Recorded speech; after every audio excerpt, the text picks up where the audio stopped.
Mon titre, Théâtre féministe et sociocritique, quel dialogue possible? J'aurais peut-être dû, en fait, poser la question autrement. J'ai réfléchi à ça après coup. Au sens où c'est pas tant la question d'un théâtre féministe qui m'intéresse, mais bien une réflexion féministe sur le théâtre actuel des femmes au Québec, qui est, ceci dit, pas toujours féministe, mais qui, à tout le moins, tente d'aborder des enjeux qui, eux, le sont. Alors, c'est plutôt de se demander comment arrimer cette réflexion féministe au théâtre, peut-être autrement que par une analyse socio-esthétique, autrement que par la pragmatique pure et dure, peut-être d'une analyse dramatique que plusieurs au Québec se refusent à utiliser, je pense, pour cause de désuétude.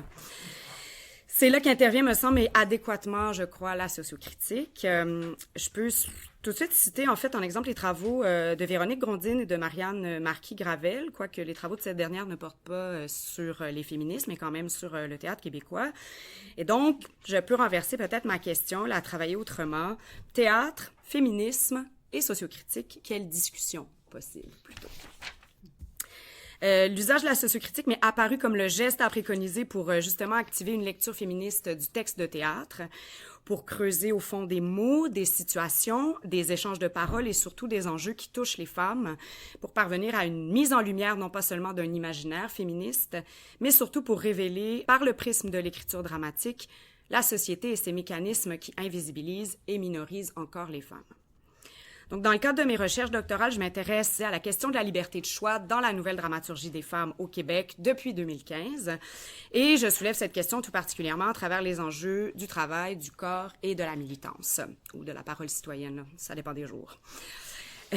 Cette période est très récente et particulièrement féconde pour le théâtre des femmes. Il y a justement et en effet une effervescence de paroles, de textes, de mise en scène aussi à caractère féministe actuellement, qui va de pair aussi avec les revendications des femmes artistes concernant leur présence et leur situation dans le milieu théâtral. Je pense entre autres au mouvement des femmes pour l'équité en théâtre. Donc, mon objectif aujourd'hui, dans un premier temps, est de passer brièvement en revue certaines définitions de la liberté de choix, ou en tout cas de la liberté plus généralement, vous présenter celles que je priorise dans le cadre de ma propre analyse dramatique féministe et sociocritique.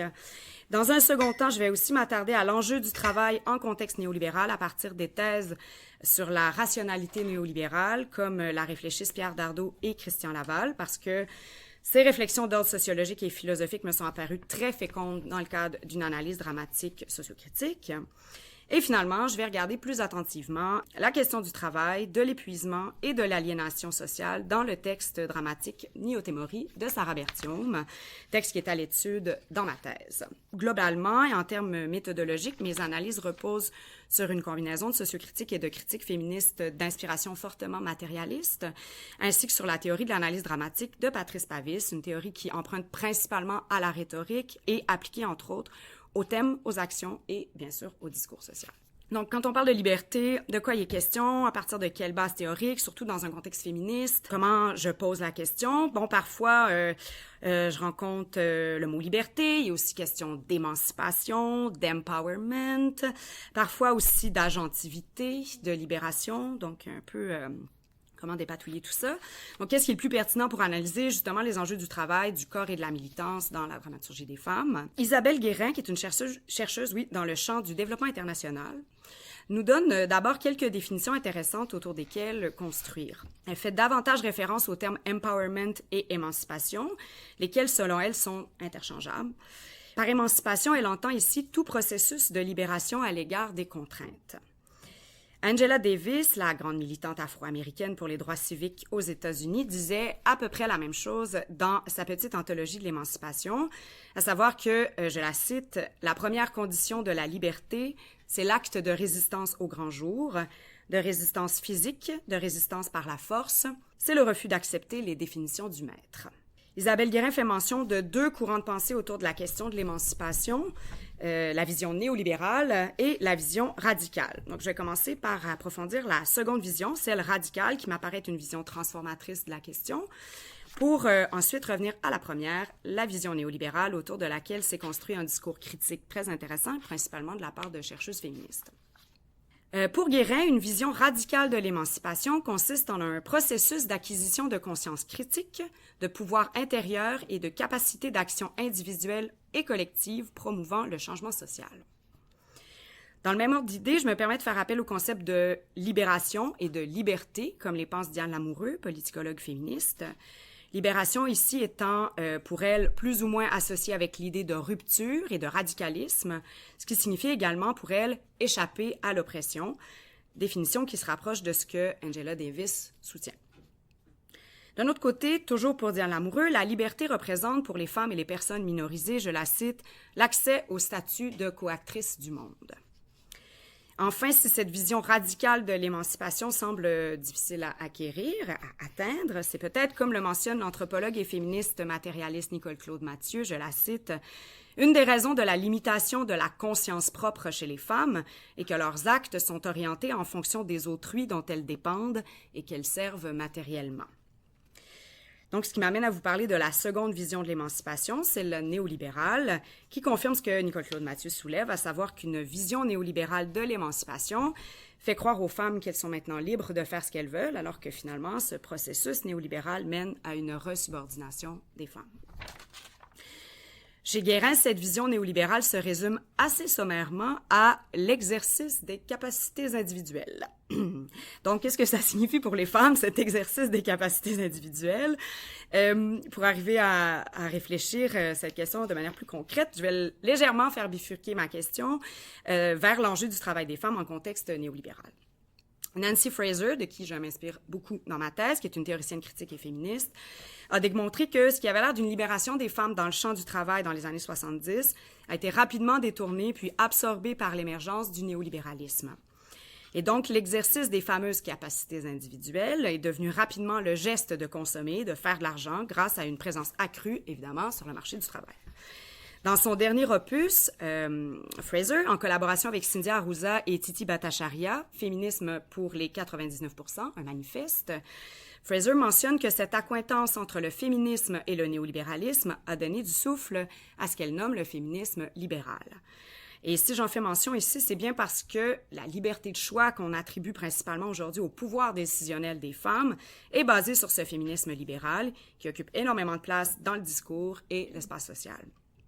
Donc, permettez-moi de citer Fraser assez longuement, ce qui va nous permettre de mieux saisir où en est la question de la liberté dans sa vision néolibérale.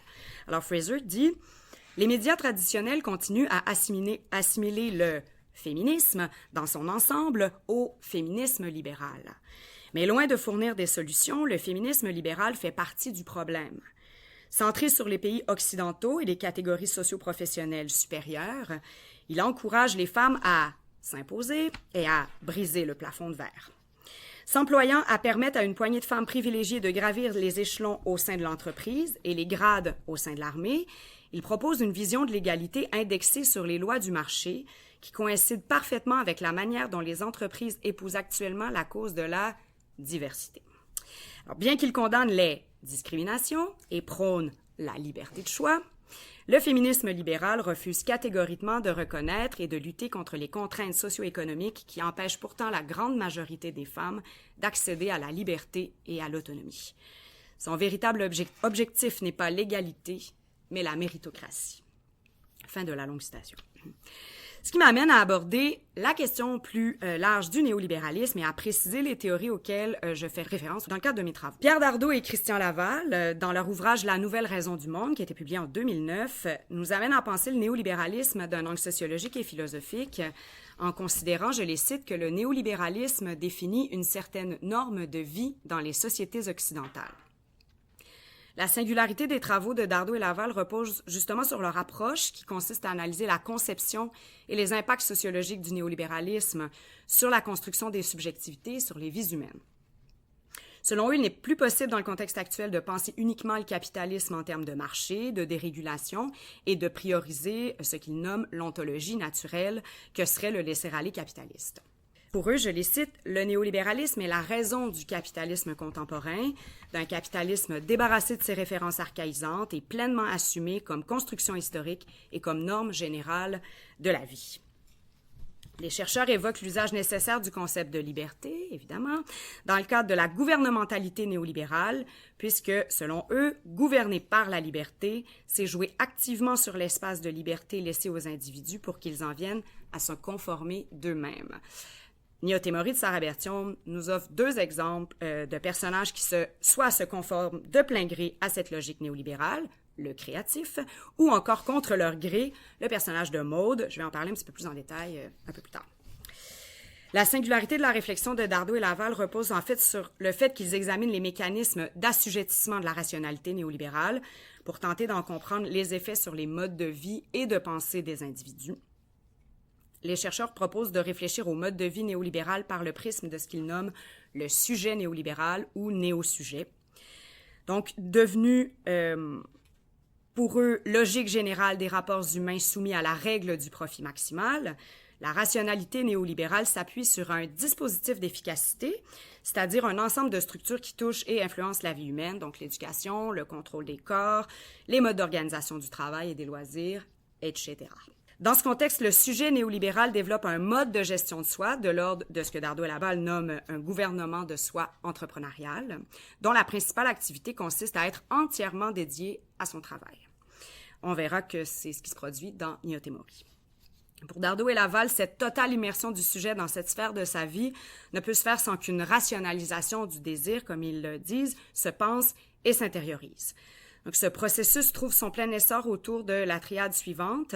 D'abord, l'exposition obscène de la jouissance, l'injonction entrepreneuriale de la performance et enfin la réticulation de la surveillance. Donc, les deux premiers éléments font partie pour Dardot et Laval de ce qu'ils nomment un dispositif de performance-jouissance, autour duquel s'articule la nécessité d'être performant au travail et celle de profiter pleinement des bénéfices qu'engendre cette ardeur à l'ouvrage.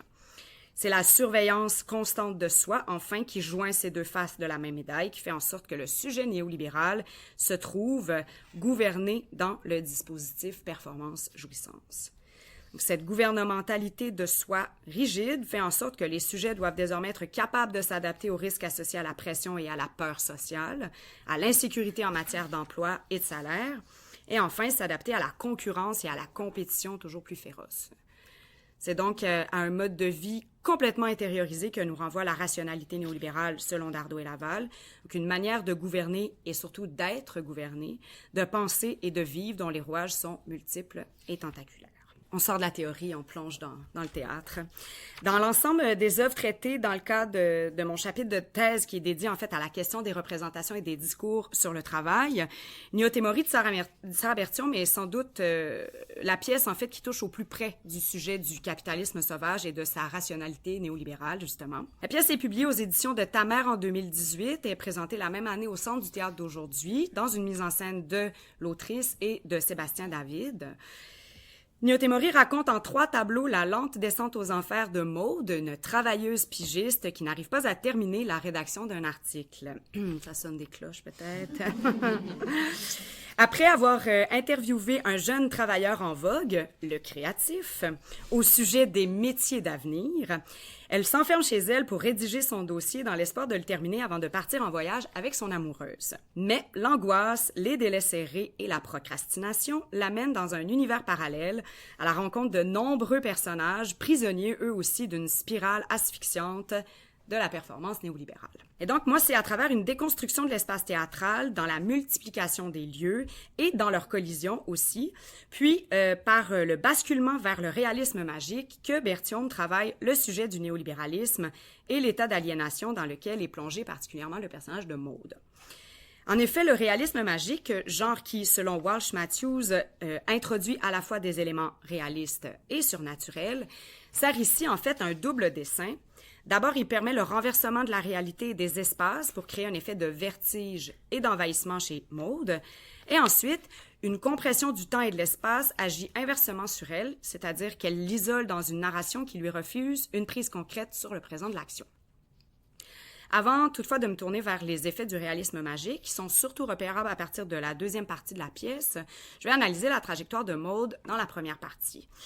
Donc, il s'agit ici de montrer comment le discours sur l'entreprise se structure à partir des lieux physiques de la compagnie où se déroule la scène et comment ceci agit sur la protagoniste en la transformant en sujet de l'implication totale de soi, pour citer à nouveau Dardot et Laval. La chercheuse Muriel Plana soutient que, je la cite, « L'avènement d'un nouveau théâtre politique suppose de renouer avec le sujet agissant, soit avec le personnage, d'une part, l'action et l'interaction, d'autre part, soit avec ce qu'on appelle le dramatique. » Le premier tableau de Nioté Mori prend la forme d'une entrevue que conduit Maude avec le créatif, un jeune publicitaire dans une agence décrite comme un espace de liberté créatrice. La structure des questions-réponses nous indique d'abord que les dialogues forment le socle de cet échange et que tout en nourrissant le sujet d'articles de Maude sur les métiers d'avenir, ces dialogues nous renseignent également sur la mentalité propre à la dite entreprise créative. Donc, c'est dans l'acte même de cette interaction, pour reprendre les mots de Muriel Plana, dans l'élaboration des paroles de chacun des personnages, que se construit le discours sur l'entreprise, de même que les lieux physiques qui la constituent. Plus encore, ces échanges dialogués produisent des effets, comme l'a théorisé Anne Hubertsfeld, des effets particulièrement repérables chez le personnage de Maude, à travers ses réactions, ses réponses et sur son comportement. Donc, pour le dire autrement, l'emploi du dialogue théâtral dans cette première partie de la pièce traduit une mise en texte des rapports sociaux inégaux et les échanges entre les deux personnages représentent les dynamiques de pouvoir à l'œuvre dans le système néolibéral. Deux aspects de la question du travail s'esquissent dans la discussion entre Maude et le créatif, une discussion dont la situation d'énonciation prend racine dans une construction dialoguée assez rythmée. Donc, tout d'abord, il est question de spectacularisation et d'euphémisation du travail, telles que les théorisent Kingsley et Simonet. Et deuxièmement, l'inscription de ces aspects dans le dispositif plus général de la performance-jouissance, tel que mentionné précédemment chez Dardot et Laval. Donc, la façon dont le créatif magnifie tout ce qui a trait au lieu physique de l'agence, aux privilèges accordés par son employeur ou encore aux messages publicitaires qui matérialisent les valeurs prônées par la compagnie, participe de ce que Kingsley et Simonet nomment la mise en visibilité spectaculaire du travail. Donc, au sujet de cette ancienne usine de textile transformée en agence au style industriel, le créatif dira, et c'est là que je sors mes talents de comédienne, « L'idée, c'est que le monde ait du fun à venir travailler. Je veux dire, tout ce que je t'ai montré, là, les hamacs, les standing desks, le mur d'escalade, tout ça contribue à créer un environnement de travail où on se sent bien, où on est stimulé, où on a du fun. Le but, c'est qu'on se sente tellement chez nous qu'on n'a jamais envie de quitter le bureau. »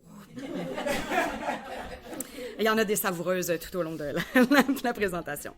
Alors, le créatif vante ce qu'il appelle également l'incubateur, une branche de l'agence qui finance, produit puis diffuse tes projets perso, dont l'existence même, on le comprend, contribue à faire en sorte que les employés demeurent sur leur lieu de travail non seulement pour l'entreprise, mais aussi pour leur propre plaisir personnel.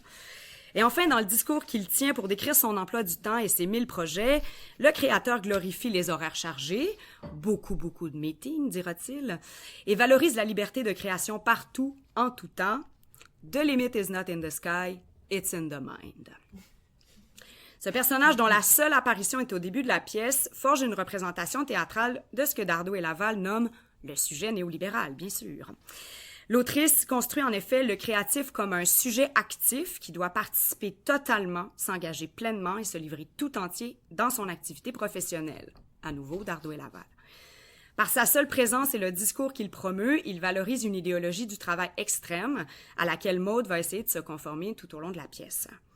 Le créatif met en place le fameux dispositif de performance-jouissance par lequel il fait l'exposition obscène de la jouissance en vantant tous les privilèges auxquels il a accès par son travail, particulièrement le privilège de la créativité.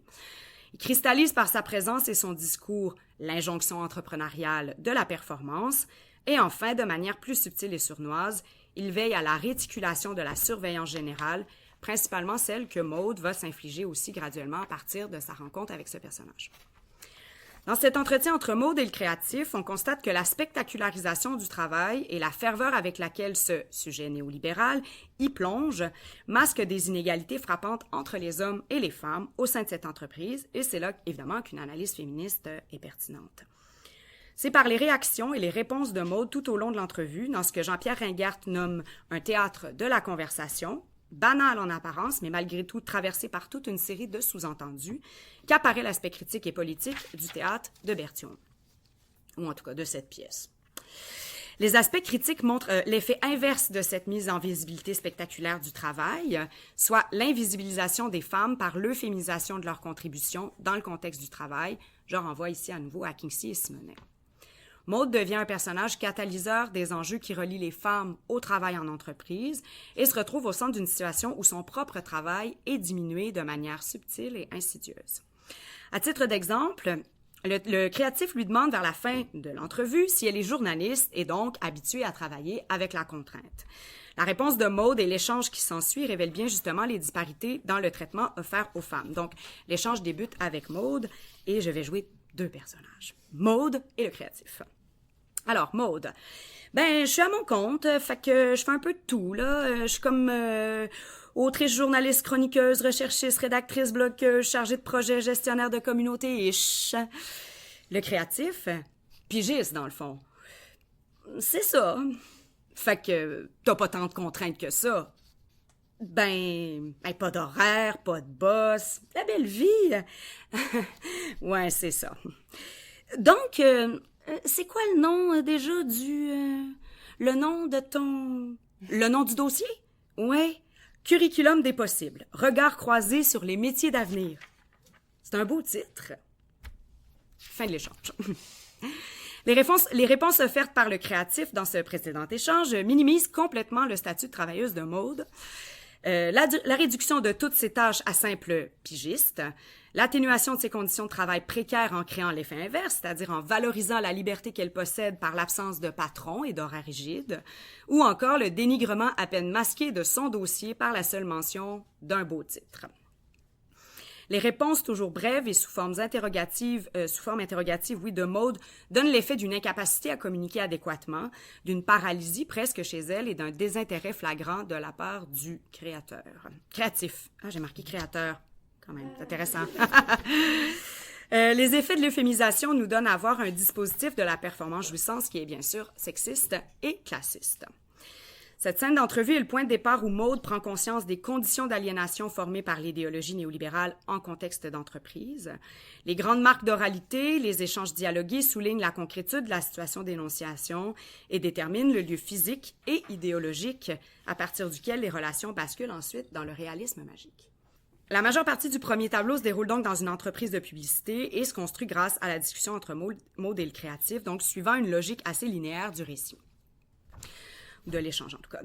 Dès la deuxième partie de la pièce, par contre, l'éclatement puis la collision des différents lieux s'opère par une fragmentation de la parole, une parole qui quitte tranquillement les zones du dialogue pour se reclure dans de courts monologues, et c'est là que le réalisme magique met au jour le revers de la performance néolibérale, c'est-à-dire l'épuisement et la solitude. Pour Jean-Pierre Ringart, c'est justement, je le cite, par le détour spatio-temporel que nous pouvons réfléchir sur notre époque et engager la compréhension idéologique du récit. Donc, dans le cas de Néo-Thémorie, les divers espaces qui s'imbriquent à travers les paroles croisées des personnages ont pour effet de cadrer l'isolement de ces derniers dans un discours aliénant produit principalement par l'anxiété de performance. C'est à la fin de son entrevue avec le créatif que Maude rencontre brièvement en fait le personnage de la directrice conseil de l'agence de publicité par l'entremise d'une conversation téléphonique. Et c'est par ce personnage de la directrice conseil que nous entrons graduellement dans la dimension réaliste magique de la pièce. La conversation est brève puisque la directrice conseil se retrouve coincée dans sa voiture, dans un tunnel ou dans le tunnel. Donc, extrait. La directrice conseil. Tout devient noir. Le tunnel, les autres chars, mon tableau de bord, tout s'éteint. Comme si quelqu'un avait coupé le courant. Qu'est-ce que c'est ça? J'éteins le moteur, je sors de mon char. Elle fait quelques pas. Les autres chars ont disparu. Il n'y a plus personne. Je suis toute seule dans le tunnel. J'avance à tâtons dans le noir. En temps normal, je pourrais pas m'empêcher d'imaginer le pire. Mais là, étrangement, j'ai pas peur. Fin de l'extrait. Donc, la métaphore de l'attente dans le tunnel traduit évidemment tous les moments d'attente que la directrice conseil s'est vue imposer dans sa vie, dans son travail. Elle en nomme plusieurs, l'attente d'un enfant, d'un conjoint. Donc, le tunnel, le lieu sombre et étouffant, indique aussi son état mental, son exaspération et son épuisement face à l'ambiance compétitive des milieux d'entreprise. En mentionnant ici que la directrice conseil n'a étrangement pas peur, l'autrice nous fait accepter sans hésitation la convention du réalisme magique, où subitement, la scène est transformée en tunnel et où cette femme y marche seule. À cet égard, Walsh Matthews mentionne, je la cite, que les hallucinations, les rêves prémonitoires et les visions sont des éléments réalistes magiques seulement lorsqu'ils sont présentés comme étant objectivement réels. Donc, la disparition des autres voitures est-elle attribuable à une vision? Nous n'en sommes pas certains, mais nous acceptons cette ambiguïté justement parce que le calme éprouvé par la directrice conseil nous la rend objectivement réelle. Donc, au final, l'apparition d'effets réalistes magiques dans la forme caractérise l'épuisement et la solitude liés aux conditions de travail, entre autres. À nouveau, Walsh Matthews observe « Le surnaturel subvertit les normes du réel et par le biais de cette subversion, le texte met en lumière une critique de son contexte social. » Donc, la situation de la directrice conseil agit comme un précurseur de ce qui ne va pas tarder à se développer plus en détail, soit l'éclatement des divers espaces dramatiques et l'isolement complet des personnages. La deuxième moitié de la pièce, intitulée « Hands on a Hard Body », s'ouvre sur une scène entre Maude et sa blonde, une enseignante au primaire fraîchement en vacances depuis quelques heures. Donc, on comprend rapidement que les deux femmes devaient partir en voyage très bientôt, mais comme Maude ne parvient pas tout à fait à terminer son dossier dans les temps prescrits, leur plan semble légèrement compromis, ce que Maude tente tant bien que mal de dissimuler à son amoureuse.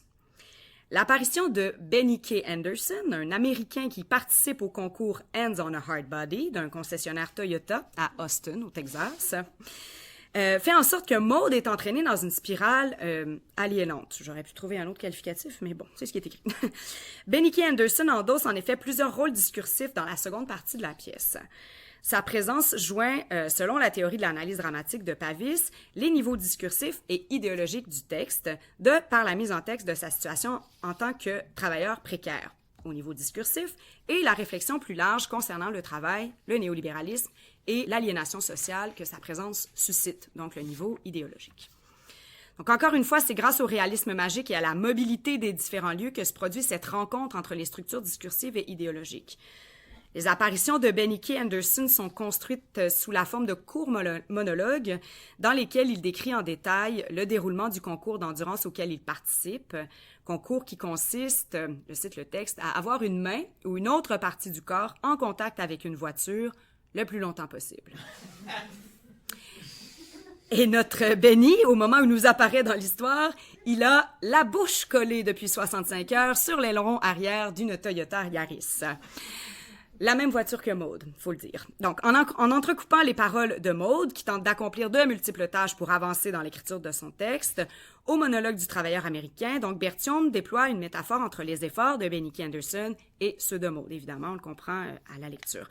Elle dessine ainsi un éventail des formes de travail, éventail qui, par sa mise en fiction, révèle ce que Yannick Noiseux appellerait une fragmentation et une segmentation des marchés du travail. Donc, au fil des apparitions du jeune homme, de Benny K. Anderson, il se creuse un écart avec la réalité. Le réalisme magique s'impose de plus en plus et distance chacun des personnages dans une zone de solitude et d'épuisement. Il y a une gradation dans l'intensité du discours de Benny K. Anderson. Il va expliquer d'abord en quoi consiste le concours, puis énumère ses précédents emplois. Donc, ce segment est entrecoupé d'une conversation téléphonique où Maude discute avec ce qu'on suppose être son employeur, une conversation qui est teintée de stress et de confusion. Donc, c'est par effet d'accumulation et de mise en parallèle que se précise le niveau discursif de la scène. Les multiples emplois précaires occupés par Benny K. Anderson caractérisent une extrémité du spectre, alors qu'il dit avoir déjà vendu du poulet frit, des rasoirs, des cellulaires, déplacé des meubles, des électroménagers, des personnes âgées, des postes de chable, lavé de la vaisselle, des vitres des personnes âgées. Et que Maude, pendant ce temps-là, de l'autre côté, s'acharne sur les nombreuses versions de son texte à rendre et les autres projets qui attendent qu'elle s'y attarde. C'est beaucoup trop compliqué de vous rendre ça à l'oral, mais c'est très intéressant visuellement dans le texte. Sarah Berthiaume fait intervenir à quelques reprises une didascalie qui fait mention de bruit de machines assourdissants, donc qui divise en fait comme les deux côtés en fait des deux monologues, ce qui crée simultanément en fait une scission et une convergence entre les monologues des deux travailleurs.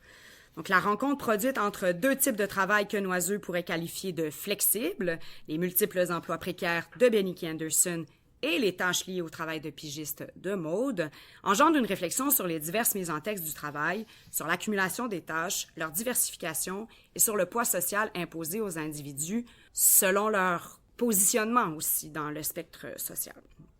La mise en parallèle des paroles des deux protagonistes produit une réflexion d'ordre idéologique, comme l'entend Patrice Pavis. Donc, celle-ci devient possible puisque l'usage du réalisme magique, pour citer à nouveau Walsh Matthews, est chargé d'une intention d'exposer le revers des vérités établies à l'aide de l'incursion d'événements surnaturels. Donc, c'est dans l'alternance de ces courts monologues que l'image de l'aliénation et de l'isolement se construit par effet réaliste magique, ce qui rend possible une réflexion évidemment plus politique, plus largement. Donc, l'impact métaphorique ou symbolique de cette relation avec Benny K. Anderson se révèle efficace par le retour au présent de la situation dramatique lors d'un court échange dialogué entre Maud et sa blonde. Elle est en train de s'impatienter. Ils sont supposés de partir en vacances.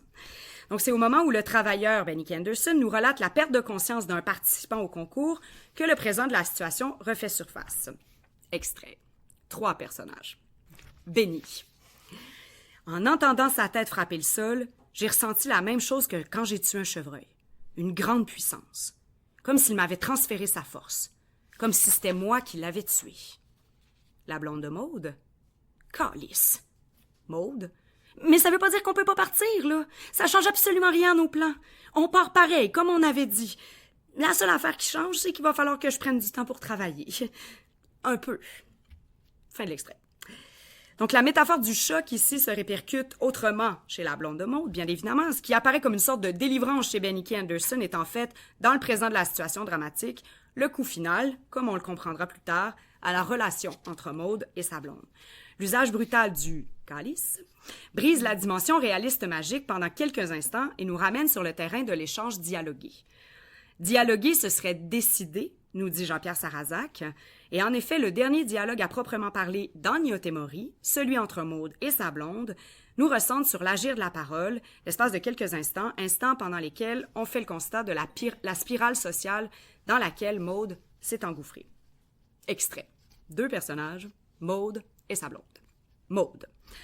En 30 heures, si je suis concentrée, là, c'est sûr que je peux clencher ça. La blonde de Maud. On part en vacances 1 semaine, puis toi, là-dessus, il faut que tu travailles 30 heures. Regarde, je sais que c'est pas l'idéal, mais c'est pas l'idéal. C'est de la merde. C'est juste de la merde comme plan.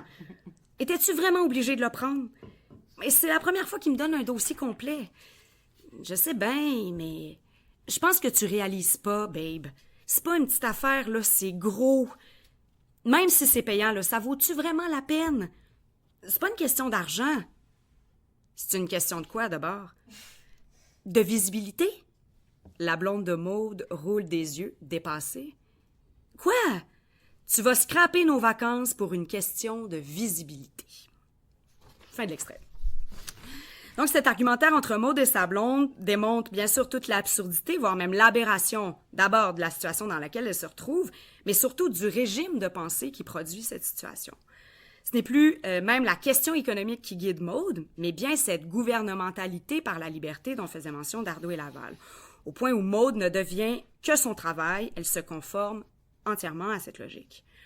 3 espaces apparaissent ensuite distinctement à la suite de cet échange. Benny K. Anderson et Maud, mis en parallèle, sont rejoints dans un 3e lieu par la blonde de Maud, allongée sur un tapis de yoga, essayant de passer le temps et sa déception, bien sûr. Que les 3 personnages se retrouvent dans leur espace, isolés de chacun, chacune, exacerbe le sentiment de solitude et distance les possibilités de réunion et de mobilisation. L'ombre de la procrastination vient se mêler à l'angoisse de ne pas réussir et à la peur, vécue par toutes, de sombrer dans le vide. Ce vide social se traduit par la convergence entre le jeune Américain et Maud, c'est-à-dire que cette dernière finit par être complètement absorbée par son écran d'ordinateur, à observer ce même Benny K. Anderson, la bouche toujours collée sur sa voiture. C'est là le drame de la vie, tel que le pense Jean-Pierre Sarrazac, c'est-à-dire que, je le cite, « le présent de l'action et la présence des personnages se trouvent mis en péril ». Il n'y a plus ce que Sarrazac appelle d'événements, alors que la blonde de Maud se met à nommer les postures de yoga dans lesquelles elle essaie de se détendre et de passer sa frustration. Il n'y en a plus non plus pour Maud, suspendue devant ce qu'elle nomme de la cochonnerie, ce qu'elle regarde à l'écran, incapable de retrouver l'inspiration pour terminer son article. Chaque personnage, isolé dans son lieu, cintré dans l'angoisse du vide, est écarté des autres jusqu'à disparaître complètement. Finalement, dans le dernier tiers de Néotémorie, il se produit littéralement ce que David Harvey appelle une compression du temps et de l'espace, a time-space compression, c'est-à-dire, je traduis librement ici, que le monde nous apparaît tout à coup beaucoup plus étroit et l'horizon temporel qui nous permet de réfléchir aux actions sociales se voit passablement réduit. Harvey soutenait cette idée pour faire comprendre les effets du néolibéralisme sur les réalités sociales et politiques des individus. Je me permets de le reprendre dans le cadre d'une analyse dramatique. J'utilise la compression du temps et de l'espace comme une modalité esthétique du réalisme magique qui, par l'articulation du sujet et de la forme, nous permet de saisir comment l'aliénation sociale est mise en texte dans Néothémorie. Contrairement au détour spatio-temporel de Ringert, mentionné précédemment, qui me permettait de traduire l'éclatement et l'enchevêtrement des espaces, ici, la compression du temps et de l'espace s'opère en un seul endroit, c'est-à-dire dans la voiture de Maude ou tout près, dans le stationnement souterrain où elle se trouve. Et c'est une Toyota Yaris, évidemment.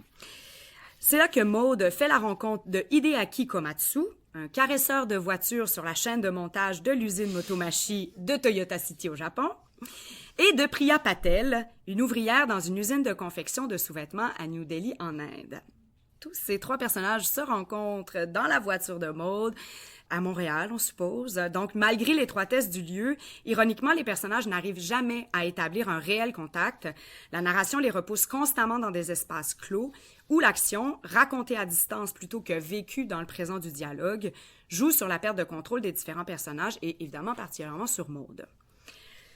Cette compression temps-espace parle des différents liens que les personnages entretiennent avec leur propre travail.